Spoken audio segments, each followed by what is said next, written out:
What's up YouTube? It's JB Tech Fanatic and I'm back again with another video. As always, I want to start this video by thanking each of you for joining me.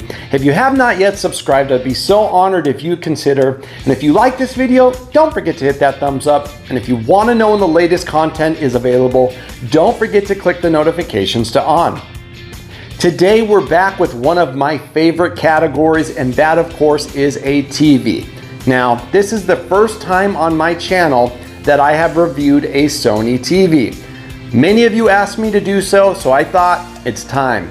What I wanted to do here is find a TV that has the specs I wanted at a good price and featured all the apps that I feel I need. With Google TV, this definitely covers we got HDMI 2.1, VRR, all the latest gaming features. So what we're gonna do is we're going to thoroughly go through this TV from the unboxing, setup, picture settings, performance, and we're gonna just cover everything, and then I will give you my honest feedback.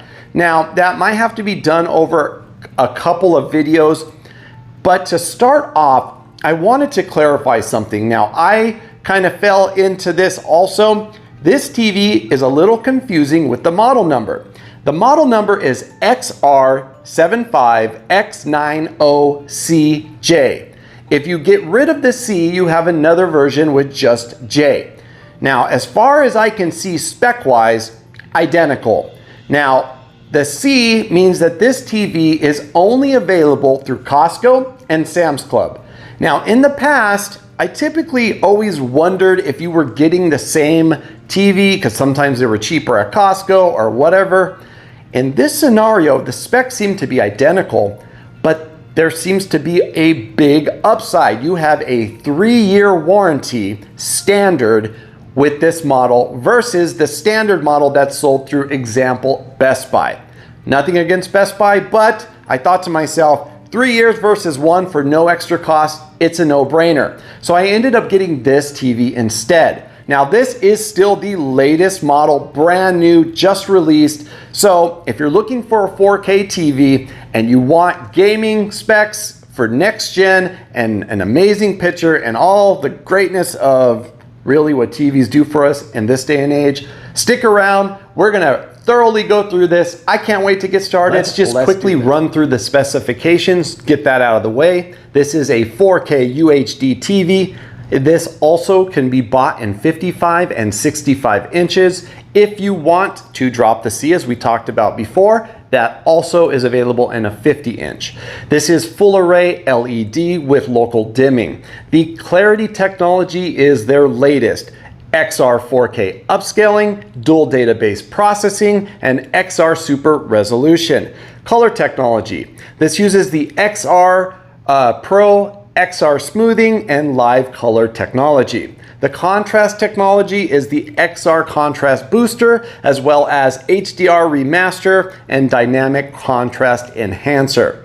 HDR support. This fully supports Dolby Vision, HLG, and HDR10. Motion technology. This is a 120 Hertz native panel. Of course, this is going to be important with VRR and auto low latency mode. Of course, we want to be able to game in a full 4K at 120 frames, and that is compatible with this TV. The picture processor uses the Cognitive Processor XR. This is Google TV. It does come with a voice remote. You can control it with everything, right? Google Assistant, Amazon Alexa, and Apple HomeKit and AirPlay. This has an 802.11 AC Wi-Fi 5, so great connection, and it does feature the next gen ATSC 3.0. Now, the sound technology, it does have 3 speakers featuring 10 watts of audio each, acoustic multi-audio, Dolby Atmos, and eARC support, which stands for Enhanced Audio Return Channel. HDMI USB ports, we got 2, and of course we have a 3-year warranty. Now that the top is off, I wanted to show you both sides. So this is the front side. It's always good to see great packaging, gives you a little comfort that your TV will not be damaged during shipping. Also, Mine did not have the locks. Sorry, this is all shredded up, came that way, but you would just simply pull them out and slide up if it did. This is also all the items that should be in the box, so you can check that out.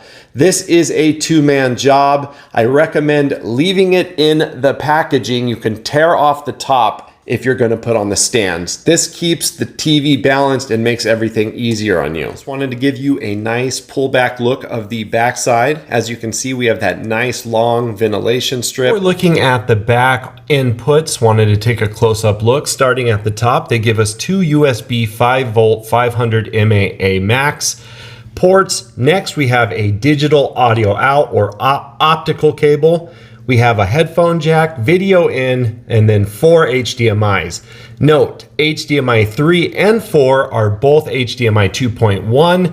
HDMI 3 is eARC also. So if you have multiple consoles and you don't use Dolby Atmos, you might want to use both 3 and 4. Otherwise, console goes in 4 and your Atmos system will go into 3. Next, we have the LAN port. We also have remote RS232C, an IRN, and then we have the coaxial or cable antenna. Slight bummer here, Sony does not provide any HDMI cables. So if you want some good HDMI 2.1 cables, these are the ones that I use. Honestly, they perform awesome with the Xbox Series X and the PlayStation 5, but those consoles come with them in the box. So you might already have them if you're going to be using this for gaming. Quick look at it from the side, give you the overall width here, but basically it's really not thick, and I like that. Sometimes they're a little bit thicker when you have local dimming, but so far so good. Build quality. Here we have the stand. I took one out to show you. These are heavy and they're metal. Definitely good quality, none of that plastic garbage that you get sometimes. And just remember, the TV is 76 pounds with these on. So they're pretty heavy, you know, about 3 pounds. Without, it's 73.4 pounds. So I'm gonna wall mount this, but for now, I'll show you how to put these in. Let's look at the remote. All right, so they do give you a voice remote. It is plastic. I'm a big fan of Samsung's One remote. So, you know, it's plastic, but overall it has a lot of great features with voice control, quick YouTube, Netflix, Disney Plus, and Prime Video. And then of course, you can control your other devices. Overall, we'll check it out more, but I do like that they put a little texture on the back. And again, during setup, we'll look at this more. We also have your mount hardware. Don't lose this. They do give you 2 cable management clips. These will clip onto the feet of the stand, and it helps you run your wiring nice and flush. And they do give you some Sony batteries. And don't forget, they give you all the paperwork for your warranty. Make sure to register your TV to take advantage. The feet, you do not need any screws. There's SB1 and SB2. SB2 is on the side of the power, and SB1 is on the side of the HDMI. Leave it in the box, lift up on the corner, and you're simply just going to put this in the hole and it will just lock itself into place. You typically want to have someone lifting the TV while someone inputs the stand for safety. All right, so as you can see, you could just prop it up on the box. What you're looking for is this here, and you notice that it's actually right kind of off a little bit. It's not totally to the side of the TV. And then all you're going to do is push up and lock into place, and you are ready to go, and just do the same thing on the other side. The legs are snapped into place. We are ready to go. Just wanted to make a quick note. These are numbered. That triangle has a 2, the other side has a 1. So just follow the numbers on your stand and put them in the right spots. Ready to go. HDMI 1, I put my Dish Network box. HDMI 2, I put my Nintendo Switch. HDMI 3, I put my Dolby Atmos system. And HDMI 4, I'm going to use for my Xbox Series X and the PlayStation 5. Also, those of you that like RGB lighting, Remember, you can plug in your RGB lighting using the USB ports for power. This is something people don't often do. And then if you are going to hardwire it in with an Ethernet cable, make sure that you shut your Wi-Fi off. This will help prevent from having extra items on your Wi-Fi opposite side. Just taking a quick look at where you run your power cable. Go ahead, make sure that your power cable is nice and snug. And also you want to plug the other end into a good quality power strip to prevent power surge. Now we're going to begin the setup process. Remember, this is only part one of this series, but we are going to go over in detail each individual menu, but I will show you more of my calibrated settings in part two. So at this point, there's a few things that should have taken place. One, all of your devices should be connected via HDMI. You should also have all of those devices powered on. So that would be your game consoles, cable box, dish box, whatever you're going to connect to this TV. Make sure that the TV is connected to either Ethernet if you're going to use Ethernet, and if we're going to do Wi-Fi, we'll connect that in a moment. So we are greeted with the privacy policy, if you would. You're just going to have to scroll all the way down and accept the terms. But if you pay attention to the right, you can agree to all, or you can pick and choose what you want. I decided for Sony Smart Services and Program Recommendations, and now I'm going to click Proceed. Now it's time to pick how you want to set up basically your normal TV. We're going to go with Satellite Box, and we're going to click Setup. Here you will see it says cable satellite box is selected as your live TV source. If your cable satellite box is connected to your TV using an RF cable, select cancel to adjust your broadcast settings. At this point, we're going to hit next. We want to control the TV with our remote, so click setup.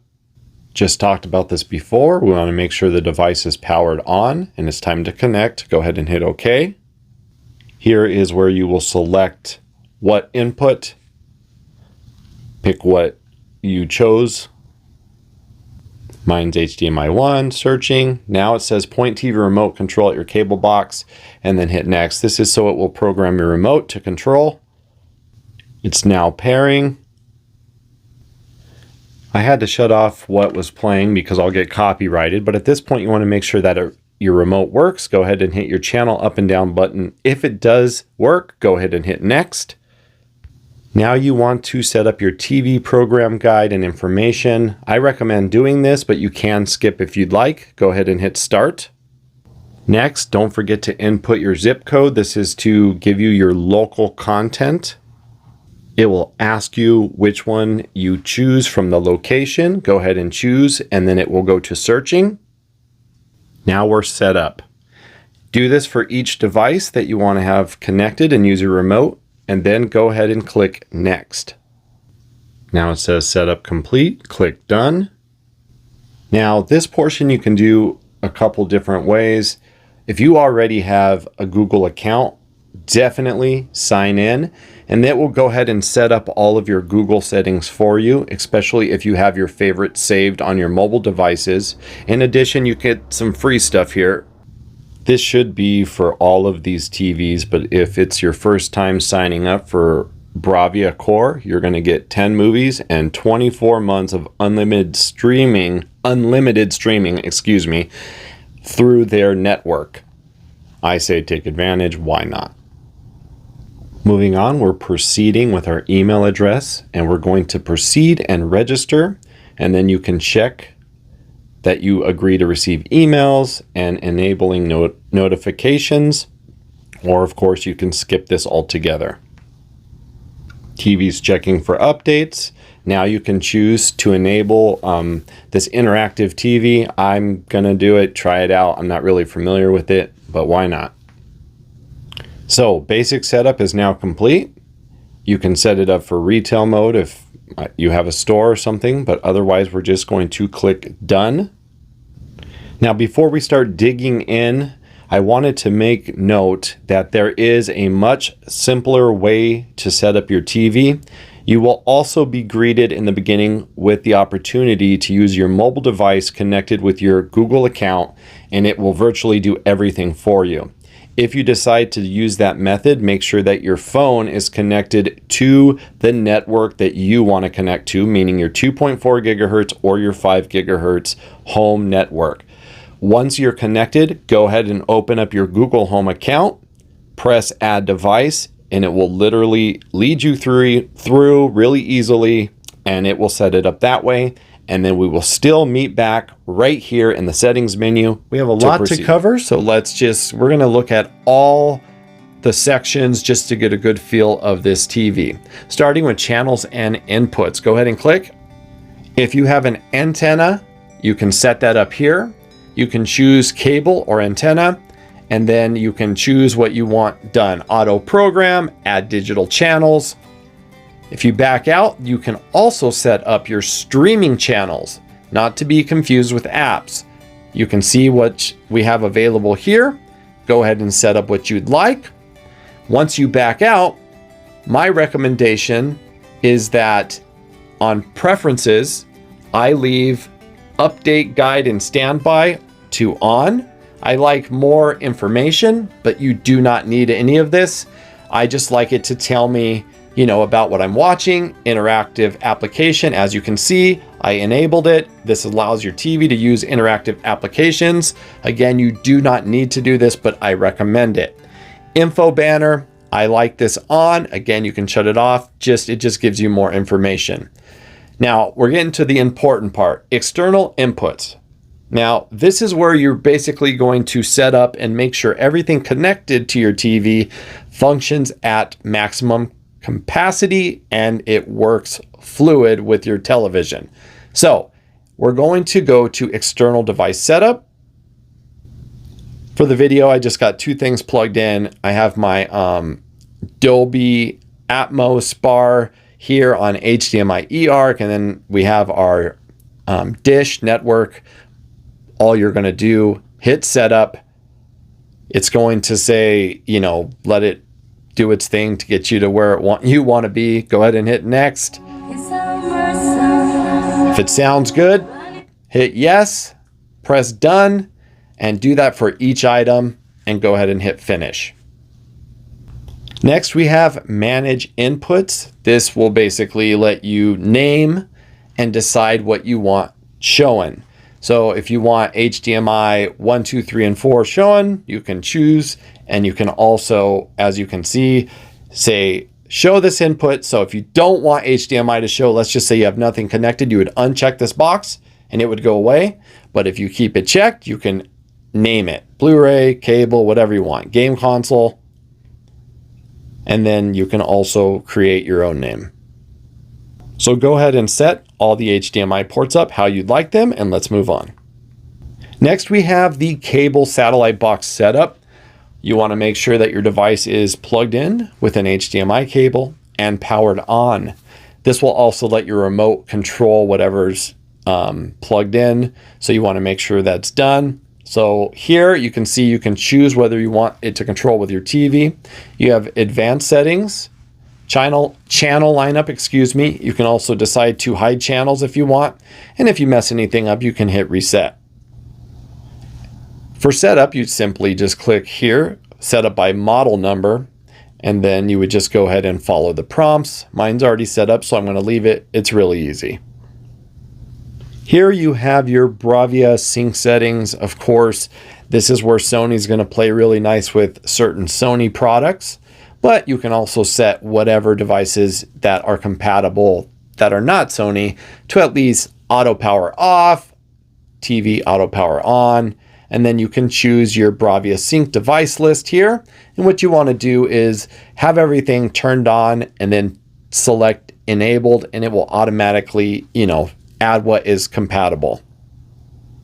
Once you do that, you should be able to control with the remote of the TV your sound bar and any other products that are compatible.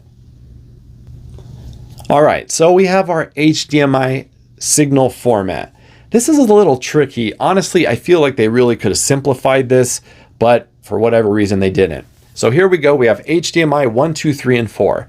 Keep in mind 3 and 4 are both 120 Hz HDMI 2.1 ports that are fully compatible with Dolby Vision, Dolby Atmos, and of course, if you are a gamer, 120 Hz 4K resolution, and then you get 120 frames per second gaming. Now, HDMI 1 and 2, if you have anything that's 1080p or lower format, you want to choose standard. Anything that's 4K or better, choose enhanced. Where it gets tricky is when it comes to gaming. Now, with my HDMI eARC, I want Dolby Atmos. So as you can see, I have chosen the enhanced format with Dolby Vision. When it comes to gaming, it gets a little tricky here. Hopefully this will get better with software updates, but hopefully you can understand where I'm going. All right, so Xbox Series X. If you want to play at 120 frames and you want 4K, pick enhanced format. If you pick Dolby Vision, you will not be able to game at 120 frames in 4K, but you will be able to game in Dolby Vision. So that's kind of up to you. When it comes to gaming, I would much rather have the frames at 4K than Dolby Vision, but it's easy to switch back and forth. So literally on your Xbox, if you choose Dolby Vision, you will no longer be able to change to 120 Hz at 4K. But if you bump it down to enhanced, you will be able to change, but then you won't be able to game in Dolby Vision. So pick or choose, but at least they're both available. I just wish it was an easier, streamlined process. This is with enhanced format. You can see that it has the auto low latency mode highlighted now. You can see that we have 4K at 120 frames. Now we're going to change the signal format to Dolby Vision. You will see that we have lost 120 frames but gained Dolby Vision. Back out. We also have lost auto low latency mode. So hopefully that update comes out soon for this TV and takes care of that. But you kind of got to choose one or the other. I'm always going to choose just the enhanced format until they fix that. Enhanced format on HDMI 1 and 2, and then we have Dolby Vision on HDMI 3 to get Dolby Atmos, and then HDMI 4, I leave mine on enhanced format. This will not affect streaming, by the way, any apps that are built into the TV, so don't worry about that. Last thing I want to say about this section here, as you can see, TV button shortcut, you can choose the TV button shortcut, select what will launch when you press the TV button. You can pick, if you want to go straight to a specific HDMI, go ahead and choose it here. Select, and you're ready to go. So in this case, it's going to go right to my cable box first thing. Next section, we have display and sound. As you see on the bottom, it automatically activated my eARC. Here we have we're going to start down here at audio output. Now this says adjust to use with headphones and an audio system. Click. First thing at the top, if you don't have any sound system, leave it on TV speakers. If you have an audio system, go ahead and change. Then you will see switching to an audio system. Now go ahead and turn on output sound from Bravia Sync. Home theater control. You're going to want to go ahead and click, and it's going to connect. Earlier, we kind of looked at, the Bravia Sync. Here you can kind of see the supported audio systems. Now, I will tell you, there's much more than that. I have a Samsung connected to it right now. Works perfectly. Very important to get the best sound. You want to have sound mode sync on, AV sync to auto, eARC if you want to make sure to get Dolby Atmos. Make sure that's on auto. Now here we have our digital audio out. You can choose whatever works for you. I keep mine on auto 1. Here, I just put this to the max. Now, here we go with Dolby Digital Plus output. If you click, you have two choices, standard Dolby Digital or Dolby Digital Plus. Here you have your pass-through mode. I recommend leaving this on auto unless, you have an older system that's not compatible. So once you do what I have done here and your sound system is powered on at the same time, you should be able to now get the maximum potential out of whatever system you're using at the format that is compatible and that you want. Backed out one, we're back to that display and sound menu. Go ahead and click on sound. Here's all your sound modes: standard, dialogue, cinema, music, sports. I leave mine on Dolby Audio. Go ahead and choose whatever works best for you.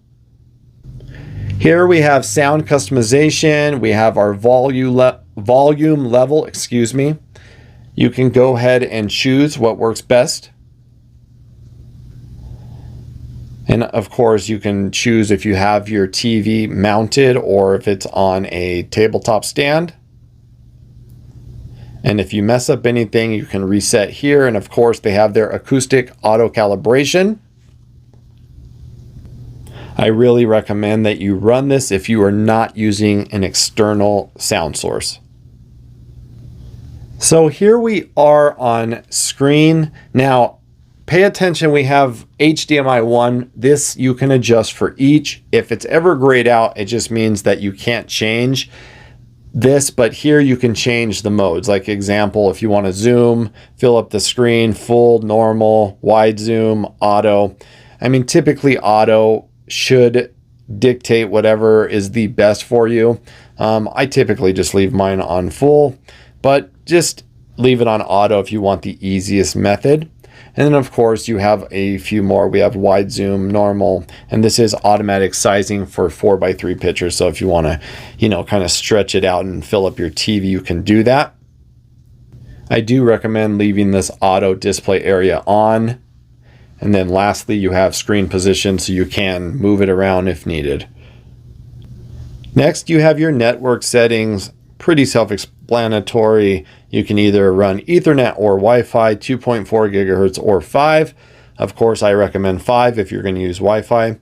If you want your mobile device to be able to turn the TV on from standby mode, you need to turn this to on. Remote devices, you can control the TV remote from your PlayStation 4 or from the app on your phone or other mobile device. And as you can see, I have that turned to on over here on the right side. And then your home network. Now, since this is a Google operating system, if you have an account, sign in. Next, we move on to privacy. Like everything in this world, they want all your information. There's obviously pros and cons here. The pros to your location, you get, just like on any Google phone, things based off of your area. However, if you don't want this, you can shut your location to off. Also, ads. Here you can see you have your ads. Let's go there.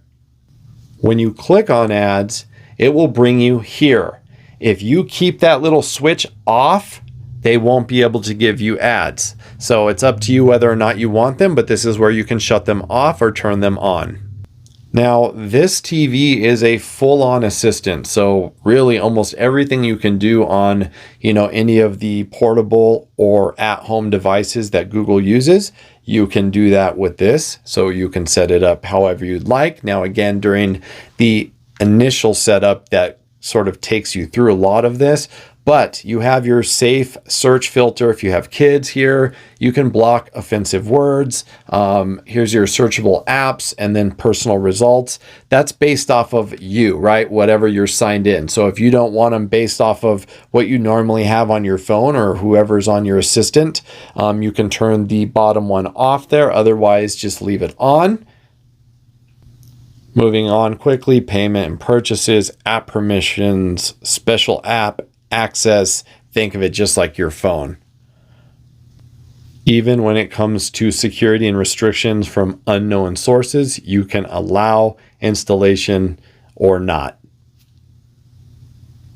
Here we have are, well, it's sort of an app setting section, but it more or less lets you know the recent apps if you want to check in on your kids or whatever that might be.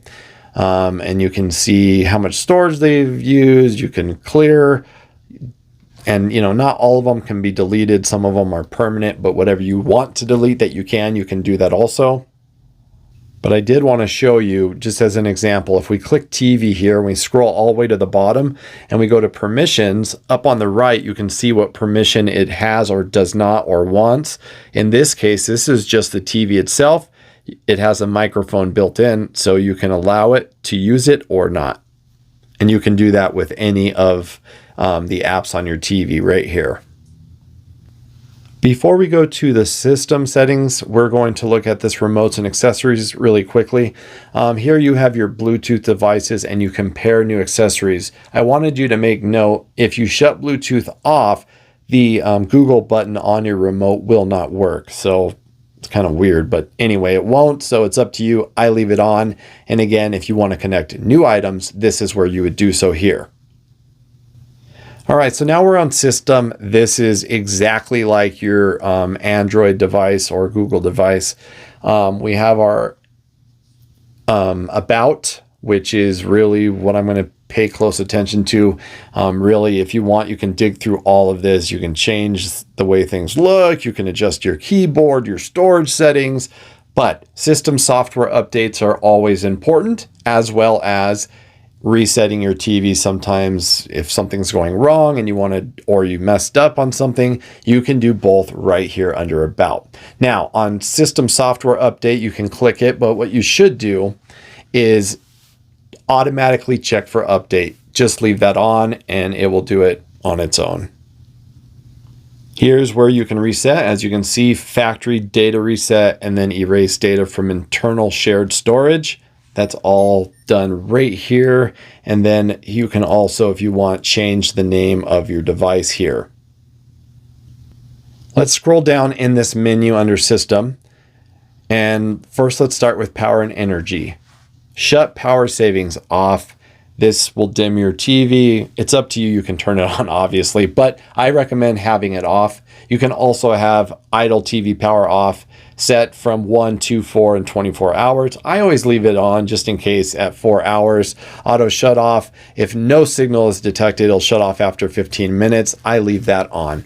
But here, I like to set power on behavior, and I like last input. You can choose home screen. That will take you straight to the app screen. Last input meaning if you were connected to your Xbox, it's going to go to the Xbox HDMI or your dish or whatever. But I like last input. And then power savings off one last time. If you have any storage issues, you can see here that we have internal shared storage, 4.4 gigs. You can delete here the retail demo content to increase. Some people like this because they like to watch the built-in whatever previews, if you would. They always look amazing. But here's your space, and you can break it down just like your phone does. Audio, apps, photos, and so on. So here we have ambient mode. Again, if you have a Google Home device, you know what this is. But you can choose Google Photos, Art Gallery. I like Google Photos, kind of up to you, but you have weather, time, personal photos, everything you have is here. If you do a slideshow, you can choose how often you want it to switch photos. And other than that, I mean, I haven't really not found something on this TV that's on any of my Google Home. So if you're versed in that, you'll be versed in this. But again, this is what's going to be flashing on your TV with, if nothing's happening. Google Photos is going to use data. Remember that if you have a limited data allotment, you might want to just change this to off, but I like Google Photos. All right, next we have cast. This is, if let's just say you're watching YouTube on your phone and you want to cast it to the TV, you can choose to let that happen always, while casting, or never. So show a notification on all Android devices. Now, here's the thing. I just put while casting, it's kind of up to you. Here you have your LED indicator, you have your voice detection status and operational response. You can turn this on and off. This is of course on the bottom middle of the TV. I like to have it on.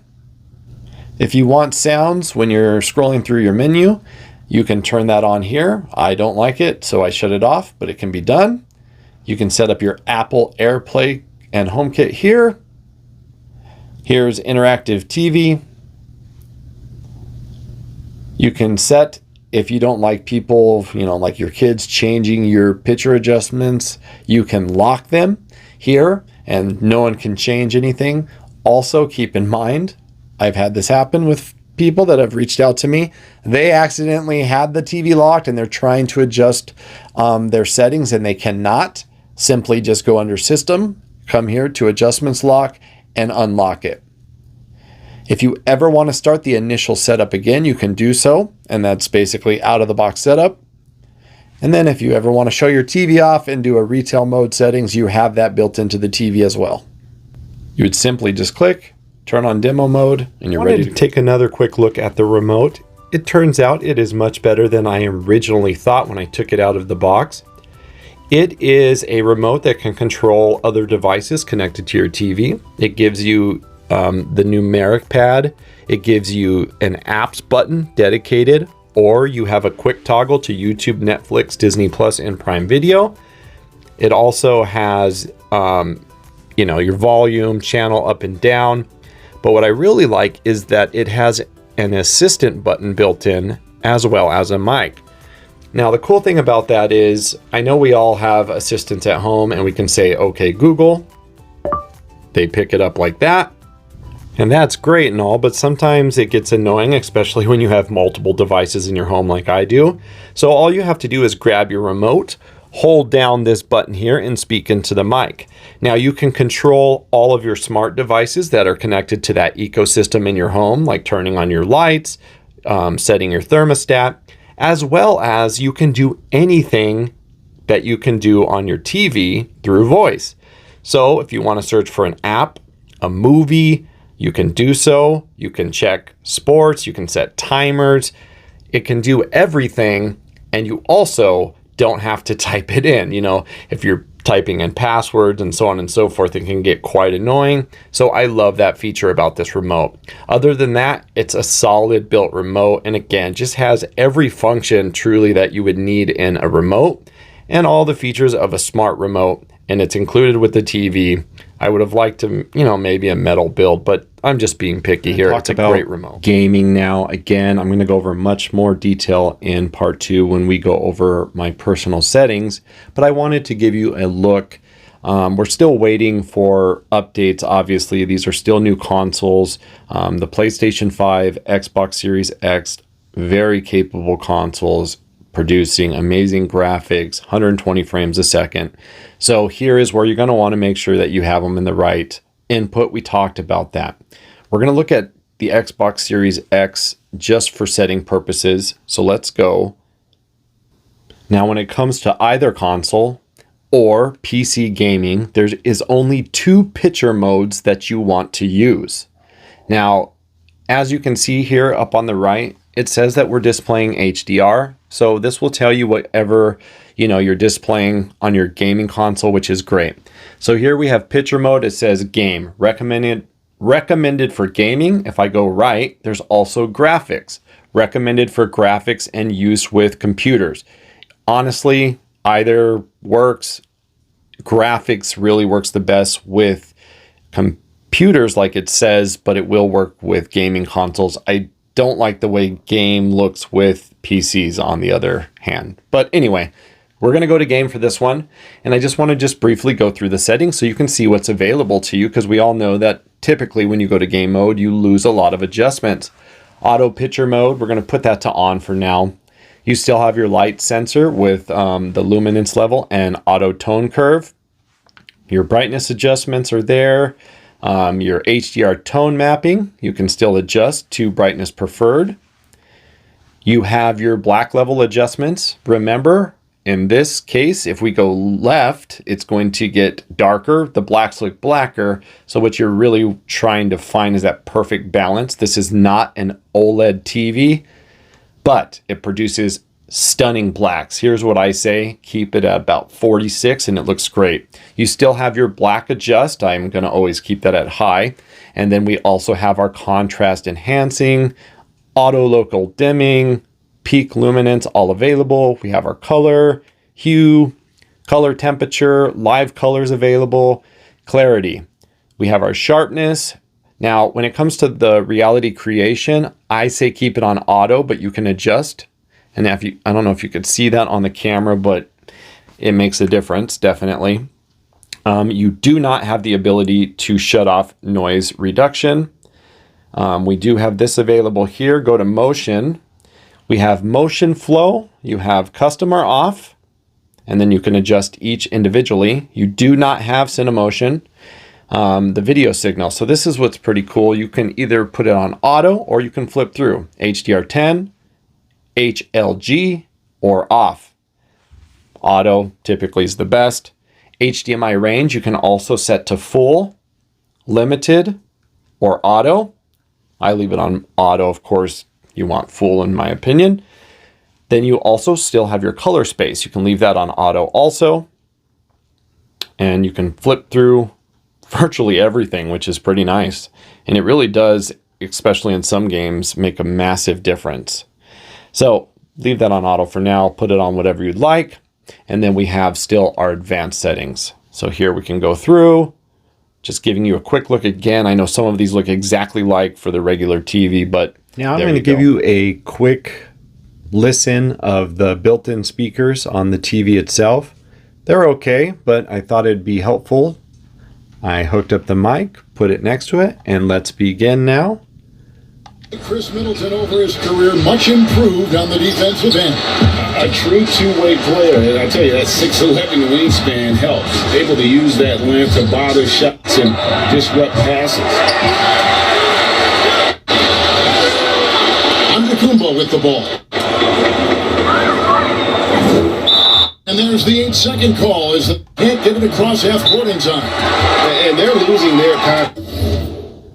Overall, pretty decent. So now I have a movie that is a Dolby Vision, Dolby Atmos movie, and it's on Netflix. I just put it on. I can't show you it because of copyrights, but I wanted to show you the toggle bottom menu here. Settings will take you back to the main setting menu that we went through.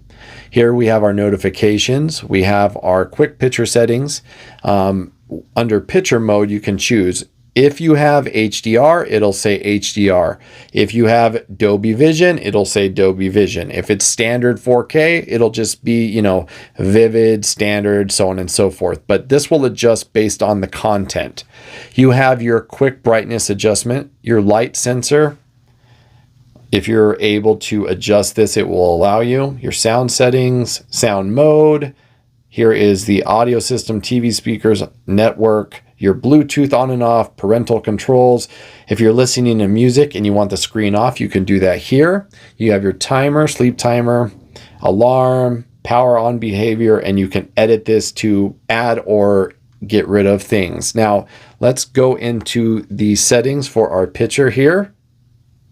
Now, I'll go into this in more depth in my next video, but I just wanted to kind of give you a lay of the land. Here you can, you know, go through whatever you'd like. We'll just keep it on Dolby Vision Bright for now. You can reset. Now, this does have Netflix calibrated mode. This is how they want you to watch it. It does look pretty amazing, but it is extremely dark. And it will also, if you have this on, will block out most of your settings, but it's a great feature to have. I recommend trying it out. We have our light sensor. You can adjust the auto luminance level and the auto tone curve. Here is your brightness. We have our contrast gamma, HDR tone mapping, black level, black adjust, advanced contrast enhancer, local dimming, peak luminance, color settings. Here's where you can change the color temperature. We have our live color. Here's our clarity, sharpness, reality creation, noise reduction, digital noise reduction, excuse me. And then of course we have Our motion flow, you can change that to auto or custom. Keep on, we have our smoothness. Keep going. Cinemotion, you can turn this to low, high, or off. Here is our video signal, our HDMI range. Now again, this will be available on, if you're playing Xbox or you have a Blu-ray player, you can change this. But for now we have, it on auto. Our color space is on auto. And then if you want to do, deeper adjustments, or of course, I always recommend professional calibration. They do have all of those screens here, but just wanted to give you a quick peek at all of them so you know how the TV's laid out. Again, this TV has a ton of settings. It's almost overwhelming. But don't worry, I'll go over each of my personalized settings in detail for you in the next video, but at least you know all the layout. What I recommend is just simplicity, flip through these already preset modes, find what looks the best, adjust to your liking, and just leave it as is. But, let me say, I always recommend a professional calibration. When you get nice TVs, it's completely worth the $200 to $500 that you pay. It's so worth it. Here is the home menu. Now this is sort of everything laid out for you in one area. You have your apps, whatever smart recommendations, you can rent movies, you can, pretty much anything you can do with Google, you can do here on your TV itself. So that's all going to be built in. But there is a couple things that you can do that are useful. Up at the top here, you can see search for you, movies, shows, apps, and library. So here you can use your voice to make it easy. For you is based off of, how you've used Google in the past in your TV, so it recommends. You have your movies, shows, and then you have your apps. Now, whatever's not already preloaded on the TV that you might want, you can find it here. You can use your voice or you can type it in. When we're on apps, you can see what we have here. You just go to the toolbar and then type in whatever you want and then download it. All the movies that you've purchased through the downloaded apps, as an example, Google Play Movies, Vudu, you'll be able to look at it in your library once the apps are downloaded and you're signed in. You also can put your favorite music provider. They have Spotify. They also have YouTube Music, which I like.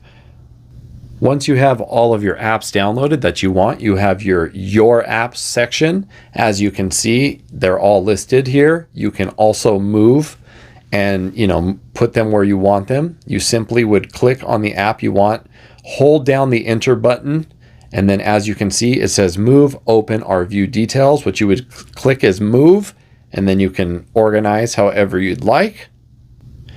There's a few things that are useful for, if you want, maybe you have a USB thumb drive full of music, you're able to use that here with the music player.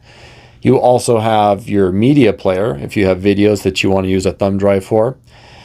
Another thing that I like is this app here, the Living Decor. Now this doesn't use Google Photos. This is actually Sony's, really in my opinion, their version of what Samsung's Ambient Mode is. It makes your TV look like a photo with a moving image. They're beautiful. They make your TV look great. You can have a clock set up with the date. Different ones to choose from, really easy to do. You just hit right on the little thumb pad, but definitely a added, if you would, look to your TV when it's just sitting, you have company over. I like to have stuff like this playing in the background. That pretty much wraps up part one on the Sony Bravia. Now this TV so far is stunning. If you're looking for a great TV at what I believe is a great price that will give you the features you need, this is definitely a TV that I recommend checking out. Now we're gonna have more coming on this soon, so don't forget to turn those notifications on so you know when the latest video is up. And of course, at that point, I will post a new link above so you can click on that. As always, I'd like to slow things down for a moment and remind you, life is so short. Don't forget to love your family, Go out today and do a small act of kindness for someone. The world is obviously a mess right now, and the only people that can change it is you and I. And honestly, the smallest act of kindness can make such a difference. Remember, I do YouTube for you and you only, so if you need me, best place to reach me is in the comments section, but you can come follow me on Twitter, Instagram, TikTok, and Facebook at JBTechFanatic. However, I try to answer all comments, so if I missed anything, you have a question with setup, I'm glad to help. I want to invite you to subscribe one last time. If you haven't, hit that thumbs up. I can't wait to talk to you in the comments and see you in the next video. And until then, I'm JB Tech Fanatic and I'm out. Peace.